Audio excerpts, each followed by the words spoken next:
Dear students, आप सभी का इस नए वीडियो में स्वागत है। हमारे इस YouTube channel dear topper student channel पर स्वागत है। आज हम इस वीडियो के माध्यम से बताने वाले हैं कि सैनिक स्कूल की परीक्षा में जिन बच्चों के कम नंबर आए हैं वो क्या करें। ठीक है, तो वीडियो को शुरुआत करते हैं। ये कॉन्टेक्ट नंबर है हमारा।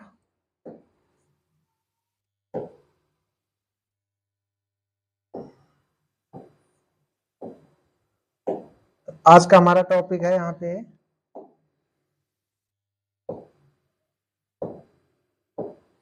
कि सैनिक स्कूल की परीक्षा में जिन बच्चों के एंट्रेंस एग्जाम में कम नंबर आए हैं वो क्या करें। ठीक, तो सबसे पहली बात है कि जो बच्चे 5th क्लास में पढ़ रहे थे तो वो कम से कम एज उनकी ग्रुप था 11 से 12-13 साल के बच्चे थे जिन बच्चों ने ऑल इंडिया सैनिक स्कूल एग्जाम दिया। उसमें क्या था कि उसमें काफी सिलेबस 4 सिलेबस रहते हैं। जैसा कि आप लोग जानते होंगे कि एक तो उसमें मैथ रहता है, जीएस रहता है, इंग्लिश रहता है और इंटेलिजेंस रहता है। तो ये 4 सब्जेक्ट रहते थे। 4 सब्जेक्टों में जब जिन बच्चों ने मैथमेटिक्स को अच्छी तरीके से कवर किया होगा, क्योंकि 50% में तो ये मैथ ही रहता है, 50% में क्या रहता था, मैथ प्रेजेंट था। अब ये 3 सब्जेक्ट हमारे 50% में थे। तो होता क्या है कि जैसे मान लो जिन बच्चों के कम नंबर आए तो उनका कारण क्या हो सकता है कि जैसे मान लो कुछ बच्चे ने अभी 4-6 महीने पहले ही अपनी सैनिक स्कूल एग्जाम की तैयारी स्टार्ट की होगी। तो अब 4 से 6 महीने में क्या सैनिक स्कूल का सिलेबस कवर किया जा सकता है? नहीं किया जा सकता। उसमें गलती गार्जियंस की भी है और बच्चों की भी है। होता क्या है कि जैसे कुछ गार्जियंस सोचते हैं कि 2 महीने मतलब 10 से 12 महीने का सिलेबस है। अब बच्चे को सोचो कि 2-4 महीने से एंट्रेंस एग्जाम की तैयारी करा दें, उसके बाद हम एग्जाम दिलवा दें, तो सोचे बच्चा पास नहीं हुआ तो बच्चे को कहते गलती बच्चे की है, बच्चे ने सही से पढ़ा नहीं या सिलेबस को कवर नहीं किया। काफी ज्यादा कमियां बच्चों में ही निकालते हैं लगभग 99% गार्जियंस। तो यहाँ पे मुझे ध्यान रखना है कि कम से कम इस सिलेबस को तैयार करने के लिए कम से कम मुझे 18 मंथ से लेकर लगभग 12 मंथ्स तो चाहिए ही चाहिए सिलेबस को कवर करने के लिए। सिलेबस को अच्छी तरीके से कवर करने के लिए 18 से 12 मंथ के आसपास चाहिए होते बच्चे को, क्योंकि यहाँ पे मैथ, जीके, इंग्लिश और इंटेलिजेंस काफी बड़ा सिलेबस रहता है। अब कुछ गार्जियंस ने क्या काम किया कि अभी जैसे बच्चा 5th क्लास में आया तो 5th क्लास में या तो अप्रैल जैसे बच्चा 4th क्लास के मतलब टर्म एग्जाम होते हैं या उसके सिलेबस अच्छे तरीके से आता है तो वहां पे अच्छी तरीके से तैयारी कर ले तब तो बच्चा पास हो जाएगा। अब 4-6 महीनों में बच्चा पास नहीं कर सकता सैनिक स्कूल का। तो यहाँ पे गलती गार्जियंस की भी है कि उन्होंने बच्चों को अच्छी तरीके से तैयार नहीं करवाया, और साथ में बच्चे की क्या गलती है कि बच्चा अब इतनी समय में इतना अधिक सिलेबस कंप्लीट तो नहीं कर सकता है ना। दूसरी बात, तो फर्स्ट पॉइंट यहाँ पे क्लियर हुआ है, क्योंकि सबसे मेन चीज है कम नंबर आने का कारण कि परीक्षा के लिए सही समय पर तैयारी का ना कर पाना। अब जैसे जिन बच्चों ने क्या काम किया, जैसे कुछ बच्चों को क्या था यहाँ पे, जिन बच्चों का बेसिक ही कॉन्सेप्ट क्लियर नहीं थे, बेसिक कॉन्सेप्ट क्लियर नहीं थे ना, तो उन बच्चों के लिए जब बेसिक कॉन्सेप्ट क्लियर नहीं थे तो बच्चों को 4th क्लास में जब जैसे बच्चे स्कूल का जब एग्जाम देते हैं तो जब आप स्कूल का एग्जाम देखते हैं कि जैसे बच्चा 5th क्लास में पढ़ रहा था और 4th में पढ़ा था, तो जब बच्चा 4th क्लास में स्टडी कर रहा था तो गार्जियंस ने सोचा कि बच्चे जब 5th क्लास में 4th क्लास में पढ़ रहा था तो मान लो उसके स्कूल वाले जो एग्जाम होते हैं स्कूल एग्जाम में, तो उस बच्चे के नंबर आते हैं 90% और 95% आते हैं। तो गार्जियन सोचते हैं कि देखो मेरे बच्चे के स्कूल के एग्जाम में नंबर तो 95% प्रेजेंट हो गए, अब क्या काम करें कि 5th क्लास में एडमिशन करा देंगे, और अब बच्चे का इतना इंटेलिजेंट है कि उसके 90% नंबर स्कूल में तो आ ही चुके हैं, और साथ में क्या है लेकिन उसका बेसिक कॉन्सेप्ट क्लियर नहीं है, बेसिक कॉन्सेप्ट क्लियर नहीं है, स्कूल के एग्जाम में 90% आ गए। जब बच्चा 5th में पढ़ा तो तभी भी उन्होंने ये सोचा कि अगर मेरा बच्चा 4th में 90% ला गया तो 5th में भी 90% नंबर आ जाएंगे, 90% नंबर आ जाएंगे। तो उन्होंने क्या काम किया, 5th क्लास में उस बच्चे की सैनिक स्कूल के सिलेबस से एग्जाम की कोचिंग नहीं करवाई। अब उन्होंने 5th में एडमिशन करा दिया, सैनिक स्कूल के फॉर्म निकले, सैनिक स्कूल के फॉर्म डलवा भी दिए। अब एग्जाम के लिए बच्चा देने गया तो वहां पे जब अब देखो सैनिक स्कूल एग्जाम देते तो 90 से 95% नंबर आते हैं, लेकिन वहीं पर जब सैनिक स्कूल एग्जाम देते हैं तो वहां पे लगभग नंबर काफी ज्यादा बच्चों के 50% से नंबर ऊपर ही नहीं हो पाते हैं, क्या नहीं हो पाते, ऊपर से क्यों नहीं हो पाते? वहां पे दो रीजंस होते हैं। नंबर एक, बच्चे का बेसिक कॉन्सेप्ट क्लियर नहीं होता, साथ में स्कूल का सिलेबस और सैनिक स्कूल एंट्रेंस एग्जाम के सिलेबस में लगभग 30% डिफरेंट है। 30% डिफरेंस क्या है? कहेंगे कि हम लगभग 50% तो सिलेबस सेम है, स्कूल एग्जाम और प्लस सैनिक स्कूल एग्जाम। सैनिक स्कूल जब एग्जाम दे बच्चे का जो सिलेबस रहता है तो इन दोनों में लगभग 50% सिलेबस क्या सेम है। 50% सिलेबस दोनों का कैसा सेम सिलेबस है। अब क्या देखते हैं कि वहां पे लगभग जो वहां पे 50% सिलेबस रहता है, जो 50% सिलेबस रहता है वो क्या होता है कि इसके सिलेबस से डिफरेंट होता है, स्कूल एग्जाम में वो सिलेबस नहीं होता है। अब सैनिक स्कूल का एग्जाम दिया बच्चे ने, जैसे बच्चे को 50% सिलेबस स्कूल एग्जाम का आता था, उसने 50% के हिसाब से सैनिक स्कूल के एंट्रेंस एग्जाम में नंबर क्वालिफाइड कर दिए।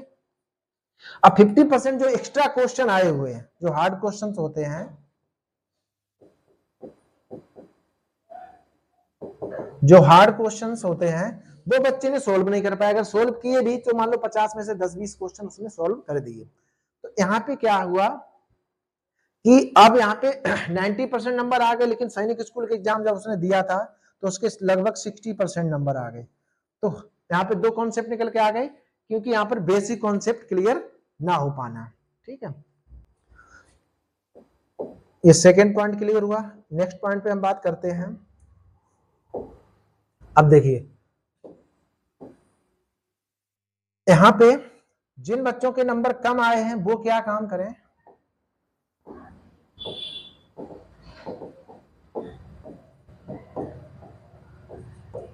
अब उनको सैनिक स्कूल में तो दोबारा मौका नहीं मिल पाएगा, क्योंकि वो 5th क्लास में स्टडी कर रहे थे और 5th में ही उन्होंने फॉर्म डाला, तो 6th क्लास में एडमिशन के लिए वहां पे सीट क्लोज हो गई। अब वो पहुंच जाएंगे 6th क्लास में। अब वो कौन सी क्लास पहुंच जाएंगे? 6th क्लास में। तो जब वो 6th क्लास में पहुंच जाएंगे तो यहाँ पर 6th क्लास में पहुंचने के बाद 7th में किसी भी सैनिक स्कूल में एडमिशन मिलता नहीं है। ठीक है, तो वो क्या काम कर सकते हैं, एक स्कूल है RIMC स्कूल है, वो 8th क्लास में एडमिशन देता है। किस क्लास में एडमिशन देता है? जैसे सैनिक स्कूल हमारा किस क्लास में एडमिशन देता था? 6th क्लास में। तो RIMC स्कूल हमारा 8th क्लास में एडमिशन देता है। जब वो 8th क्लास में एडमिशन देता है तो उसके फॉर्म जब फिल होते हैं तो इसकी रिक्वायरमेंट रहती है कि जो स्टूडेंट है वो 7th क्लास में या तो पास होना चाहिए या 7th क्लास में क्या होना चाहिए? अपेयरिंग होना चाहिए। तो ये दो बातें क्लियर होनी चाहिए, या तो 7th क्लास में स्टडी कर रहा हो या 7th क्लास पास कर चुका हो, फर्स्ट। दूसरी बात कि वहां पे RIMC का जब नोटिफिकेशन निकलता है, जब यहाँ पे नोटिफिकेशन निकलता है तो नोटिफिकेशन में जो डेट ऑफ बर्थ है, डेट ऑफ बर्थ मैच होनी चाहिए। डेट ऑफ बर्थ क्या होनी चाहिए? डेट ऑफ बर्थ मैच होनी चाहिए। अब कहने का मतलब 5th क्लास का समय निकल चुका है 6 के लिए। अब उनको अगर तैयारी करनी नेक्स्ट RIMC की, देख सकते हैं कि वो 8th क्लास में एडमिशन होता है और उसके लिए भी समय ज्यादा नहीं है, क्योंकि 6th क्लास में उसका 6th क्लास से ही सिलेबस पढ़ना स्टार्ट कर दें, और 7th क्लास में जब पढ़ रहे होंगे तो 7th क्लास में इसमें 2-3 बार फॉर्म पढ़ने का मौका मिलता है। सैनिक स्कूल में क्या होता है कि एक साल में एक बार फॉर्म निकलता है, RIMC स्कूल के एक साल में 2 बार नोटिफिकेशन निकलता है और 2 बार एग्जाम होता है, क्योंकि वहां पे 2 सेशन चलते हैं, एक जनवरी सेशन और एक जून सेशन। तो वहां पे 2 सेशनों में एडमिशन होता है। लेकिन सैनिक स्कूल में ओनली एक सेशन चलता है, वो भी 1 अप्रैल वाला सेशन चलता है, जो अपने एकेडमिक स्कूल वाले एग्जाम में चलता है। तो इस तरीके से वहां पे कॉन्सेप्ट कुछ क्लियर हुए होंगे। तो ये बात क्लियर हो गई कि 7th क्लास में बच्चा अगर स्टडी कर रहा है और या पास कर चुका है तो वो अपना 8th क्लास की तैयारी कर सकते हैं।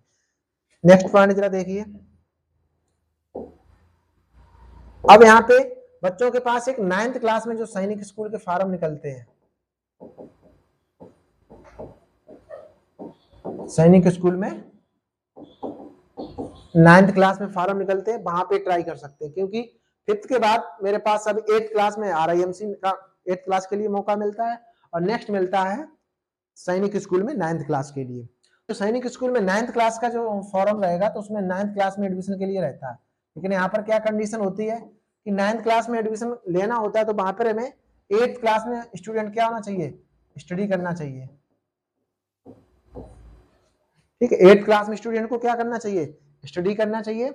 और या स्टडी हो या 8th क्लास में अफेयरिंग हो या पास आउट हो, तो वो 9th क्लास में तो दो चीजें, एक तो यहाँ पे क्लास मैच होनी चाहिए, क्लास मैच होनी चाहिए, और साथ में क्या होनी चाहिए, डेट ऑफ बर्थ भी मैच होनी चाहिए, डेट ऑफ बर्थ भी मैच होनी चाहिए और क्लास भी मैच होनी चाहिए। तो ये पॉइंट है। अब देखो जिन बच्चों के नंबर कम आए वो तो हो गया, लेकिन नेक्स्ट जो अपने और भी आसपास के बच्चे या रिलेशन में या कोई छोटे ब्रदर्स हैं, तो उनको तैयारी के लिए इसका थोड़ा विशेष ध्यान दें कि जब बच्चा 5th क्लास में पढ़ रहा है तब फॉरम उसकी स्टडी ना करवाएं, उसको 3rd और 4th क्लास से ही क्या काम करें, 3rd और 4th क्लास से ही उसकी स्टडी स्टार्ट करवा दें, 3rd और 4th क्लास से ही उसकी क्या करवा दें, स्टडी करवा दें। जिसमें क्या होगा कि बच्चे की तैयारी अच्छी हो जाएगी, उसमें समय भी मिल जाएगा, बच्चा प्रैक्टिस सेट भी कर लेगा, प्रीवियस ईयर क्वेश्चन भी देख लेगा। इस तरीके से इस वीडियो में दी गई जानकारी अगर आपको अच्छी लगी तो इस चैनल को सब्सक्राइब कर लें, बेल आइकन को प्रेस कर लें। मिलते हैं नेक्स्ट वीडियो में, तब तक के लिए धन्यवाद।